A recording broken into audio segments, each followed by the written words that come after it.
I'm Jamey Applegate, Senior Director of DEI at Equity at Work, and this is your DEI Minute, your go-to podcast for leaders looking to navigate the ever-evolving landscape of diversity, equity, and inclusion in the workplace. Whether you're just starting out with DEI or looking to sustain your long-term successes, each episode will provide you with the actions you can take to move DEI forward at your organization, all in 15 minutes or less.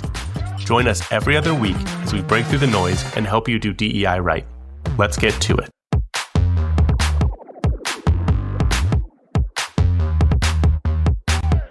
Today I want to talk about analytics and tracking DEI metrics and all things around setting goals and determining success for DEI. Today I want to talk about how to determine DEI success. So that means having things like tracking DEI metrics and using analytics. So a lot of clients and a lot of organizations struggle with how to monitor DEI programs and initiatives. Maybe they do it on sort of a case-by-case basis, and they maybe get some sort of feedback. A lot of it is more sort of, how did that feel? Or they'll do sort of like an employee engagement style, what was great about this thing? What could be improved for next time? But they're not really tracking hard metrics around success on larger scale initiatives. So some of the common mistakes that we see clients make are, one, doing the reverse of what I just said. So clients will try to track every possible metric. They will try to look at every possible piece of data that could ever exist, that could ever show any sort of causation or change over time. Another one, they don't set goals. They don't really determine metrics for DEI success, because DEI sometimes to folks feels different than maybe some of their operational metrics. It's not, how are we doing in our profit and loss? How are we doing in terms of hitting our output quota? How are we doing in terms of revenue? It feels different. And so that can make some folks resistant to even tracking metrics or setting metrics or using analytics for this. We also see some clients who get blinded by preconceived notions about the root cause of an issue. So they go into this sort of confirmation bias mode, and they kind of are resistant to data because it could potentially prove something different than what they think, or they just want to live in this, or they cherry pick data pieces that help prove their argument either for or against DEI. We sometimes see clients get overwhelmed by the sheer volume of data that could exist, or they sort of try to track, like I said earlier, they try to track every possible metric, and then they get overwhelmed by the amount of data that's out there. And then they go into sort of analysis paralysis, and they can't actually read it. They can't sort of figure out the difference between the signals and the noise and what's actually meaningful. And then we also see clients sometimes come face to face with data and then refute what it says. So they disagree, and that can be quantitative and qualitative data. Folks come into it with a certain sense of themselves or a sense of the project, and then they refute what the data is saying because it doesn't match their own specific perspective and experience. So it is important to have a really clear sense of what you're trying to accomplish, and then determining what metrics you think are going to show you whether or not you've been successful. So a problem that we run into is that we're trying to find the right balance of how much data we should have. Too much data is as big a problem as too little data. So too much data, I said earlier, causes analysis paralysis, and it's overwhelming. It's also overwhelming from a logistical standpoint of, we then have to track all of those metrics over and over and over and over again. And that becomes an onerous task. And we then lean into, I'm really just doing compliance and tracking, and I'm not actually focused on implementation and impact of specific programs and initiatives. And then too little data means I don't actually have any sense of what's going on.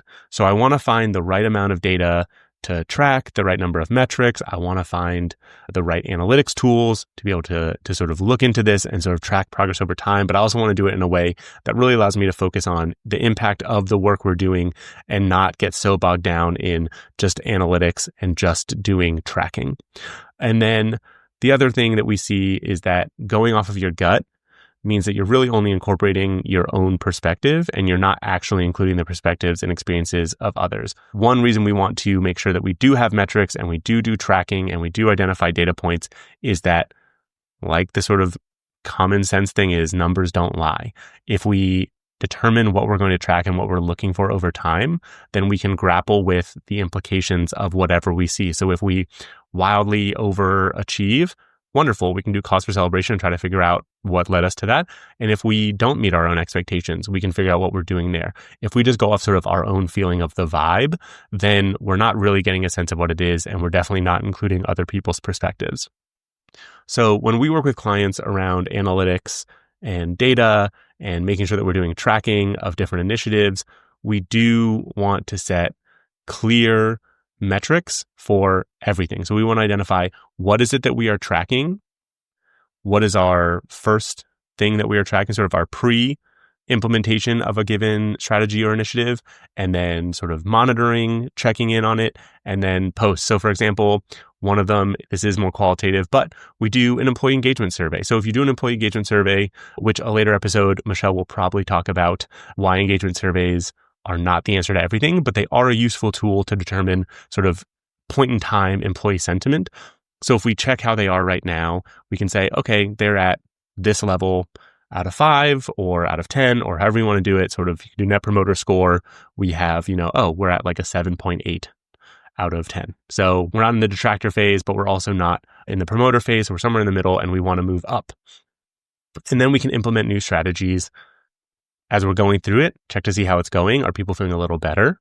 And then at the end, after we've implemented our strategy or our program, check in again. And maybe we're up where we want to be. And then we know that that was impactful.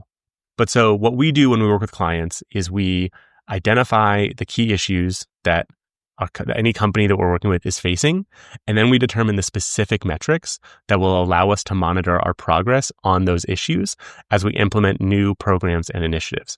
So a key thing there is that each program initiative should be tied to one or more metrics. Some metrics might tie to multiple programs and initiatives. We might be doing a sort of multifaceted approach to a given issue. So in a previous episode, I talked about recruiting diverse talent. And so if we want to say, like, we want to track how diverse our talent is, we want to know sort of what the demographic data on our employees are, we should track it. And then we can implement new policies and strategies and new practices around how we are recruiting and attracting diverse talent. And then we can look at those demographic data again. And if we are less diverse, then clearly we did something wrong. If we are more diverse, then maybe we did something right. If we are closer to an idea of a representation of the given community that we're in, then maybe we're sort of where we need to be and we feel good. But maybe we're seeing that certain demographic groups are not benefiting from this, or certain ones are being harmed by what we're doing. And then we need to address that and make sure that we're adjusting as we're going, but following those metrics around what makes sense. And then once we have those metrics, another thing that we do that we think is really, really important is we talk about the data constantly. So we spend a lot of time walking people through data and making space for questions and discussions so that everyone is on the same page about what the data says. We want to make sure that when we're showing people data, we give them a high-level overview so that folks that are maybe a little more hesitant around data and less inclined to data don't have to go deep into the weeds on every single thing. We can give them the headlines. So we can say, what we saw at the beginning was this. Here's what we did as an implementation of a new strategy. And then here's the result that we saw on that same metric. Did we achieve our goals? Yes, no, where are we? What questions might you have? But we also want to make sure that we're giving people access to that underlying data so that if they are interested or want to learn more or want to go a little deeper, they can. So you really want to make sure that you're also evaluating your audience, seeing where they are, seeing what their ability to sort of navigate and handle data is. You're going to have people in your organization who are super data literate. They love crunching numbers. They love looking at data. They love sort of getting into the nitty gritty. They love reading through, maybe on the engagement survey, they love reading through every single maybe open-ended response at the very end. And they want to just pick everything out and pick everything that they can and sort of understand every piece. And there are people who just want to be told 3 biggest headlines to walk away with, and they're not going to worry about the other stuff. And so you have to be able to sort of be flexible and support people where they are. And so what we do is we spend a lot of time walking people through data, also trying to understand where they are in terms of their own relationship to the ability to read and analyze data, and then also making a lot of space for questions and discussion. What we don't want to do is just send somebody a massive spreadsheet or a massive presentation or send someone, a link to a Tableau visualization and say, here you go, good luck, go act on it. Because through those questions and discussions, we can understand where they're still struggling, what points on the data are maybe harder for this organization to sort of grapple with, or this leader is really struggling with this specific piece that needs to be addressed. How do we sort of support them in navigating that and coming to some sort of resolution on how to move forward? And then, what that also entails is that we want to build company-specific data sets and visualizations and dashboards that track those key indicators across the company. So these are great because you can have kind of a larger overview with just here's super headline, big metrics. So for example, if we're tracking, demographic data across different offices, here's our big page where it's just, here's our company overall. Here's how we break down by different demographic factors. We can do demographic cross comparisons. We can compare sort of multiple demographic factors at the same time to kind of get into subgroups. And then we can also have after that. So that can be good for just sort of like intro level connecting with folks. Here's kind of headlines where we are as a company. And then we can have underlying data that folks can explore and sort of play around with a little bit that show you more specific things that maybe pertain to them. So if you have a regional model, you can sort of break it down by region and you can compare regions to each other. You can just look at your own region and say, are we where we need to be? We can also bring in external data. So we can look at like census data. So as we talked about, a really good thing that we think is valuable is for folks to want to be representative of the communities in which they operate. So you're never maybe going to hit that like 100% on the head, but it's just, it's a goal to be as representative so that you look like the community you serve. And so what we want to see there is, do we look like it? And if we're way off, if let's say, we are working in a town that is predominantly Latino or Hispanic, but then our company is overwhelmingly white, then we might say to ourselves, what's happening here that we are not bringing people in who are Hispanic from this community into our company?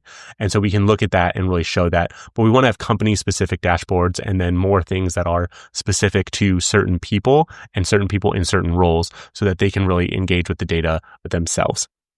And so then when we do that, when we sort of have clear metrics, have clear data collection sources, have clear dashboards and visualizations, and have spaces where we can talk about the data. So not just dumping data on people and then saying good luck, where we can talk about it.